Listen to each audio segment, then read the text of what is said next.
D'une manière générale, les collaborateurs de cabinet étant des agents publics contractuels de droit public ou des fonctionnaires détachés sur un emploi non permanent sont soumis au droit commun des règles déontologiques applicables à la fonction publique territoriale.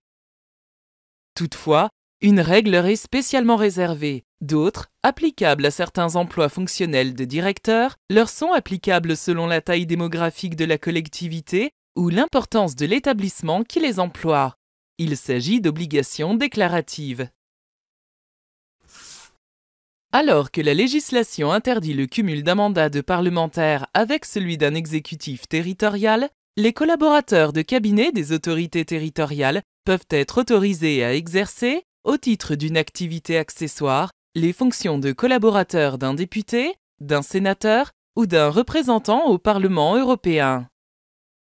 Cette disposition est inscrite à l'article 15 du décret numéro 2020-69 du 30 janvier 2020 relatif au contrôle déontologique dans la fonction publique. Elle l'était déjà au sein du décret numéro 2017-105 du 27 janvier 2017 qui réglementait les cumuls antérieurs au décret de 2020 précité.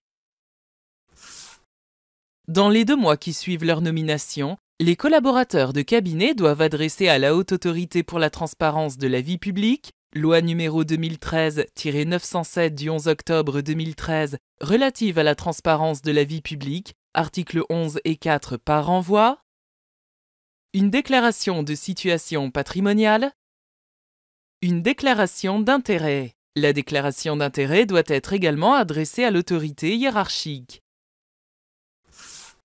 Sont soumis à ces obligations déclaratives les directeurs, directeurs adjoints et chefs de cabinet des autorités territoriales, des collectivités et établissements suivants. Président de conseil régional, président de l'Assemblée de Corse, président du conseil exécutif de Corse, président de l'Assemblée de Guyane, président de l'Assemblée de Martinique, président du conseil exécutif de Martinique, président d'une assemblée territoriale d'outre-mer, président de conseil départemental, président du conseil de la métropole de Lyon, président élu d'un exécutif d'une collectivité d'outre-mer,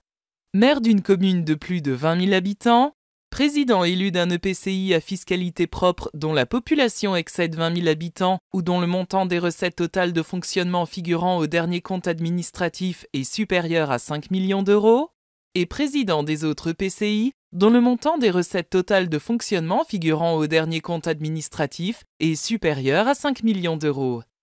Les arrêtés de nomination doivent être notifiés sans délai par le président de l'exécutif de chaque collectivité territoriale ou EPCI concernée au président de la Haute Autorité pour la transparence de la vie publique.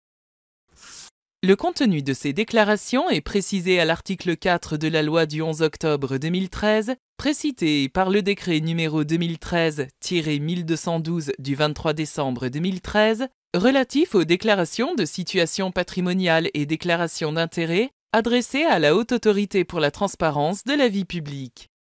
La déclaration de situation patrimoniale porte sur les éléments suivants: les immeubles bâtis et non bâtis, les valeurs mobilières, les assurances-vie, les comptes bancaires courants ou d'épargne, les livrets et les autres produits d'épargne, les biens mobiliers divers d'une valeur supérieure à un montant fixé par voie réglementaire,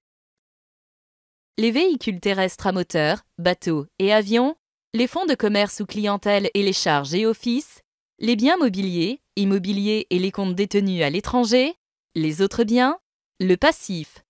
Le cas échéant, la déclaration de situation patrimoniale précise, pour chaque élément mentionné ci-dessus, s'il s'agit de biens propres, de biens de la communauté ou de biens indivis. La déclaration d'intérêt porte sur les éléments suivants: les activités professionnelles donnant lieu à rémunération ou gratification exercée à la date de la nomination, les activités professionnelles ayant donné lieu à rémunération ou gratification exercée au cours des 5 dernières années, les activités de consultant exercées à la date de la nomination et au cours des 5 dernières années, les participations aux organes dirigeants d'un organisme public ou privé ou d'une société à la date de la nomination ou lors des 5 dernières années, les participations financières directes dans le capital d'une société à la date de la nomination, Les activités professionnelles exercées à la date de la nomination par le conjoint, le partenaire lié par un pacte civil de solidarité ou le concubin, les fonctions bénévoles susceptibles de faire naître un conflit d'intérêts, les fonctions et mandats électifs exercés à la date de la nomination. En cas de modification substantielle de la situation patrimoniale ou des intérêts, une déclaration à la Haute Autorité pour la transparence de la vie publique est également nécessaire dans un délai de 2 mois. Les collaborateurs de cabinet concernés ont également l'obligation d'effectuer une nouvelle déclaration de situation patrimoniale dans les 2 mois qui suivent leur cessation de fonction.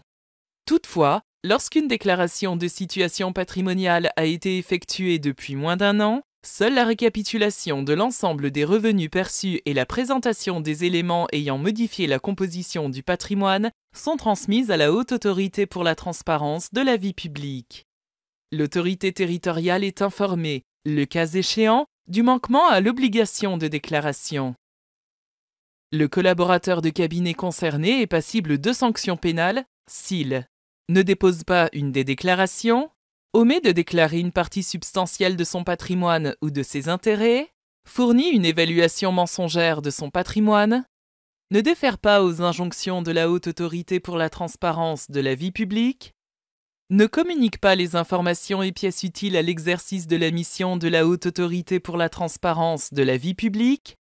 publie ou divulgue tout ou partie des déclarations, informations ou observations, hors les cas prévus par la loi.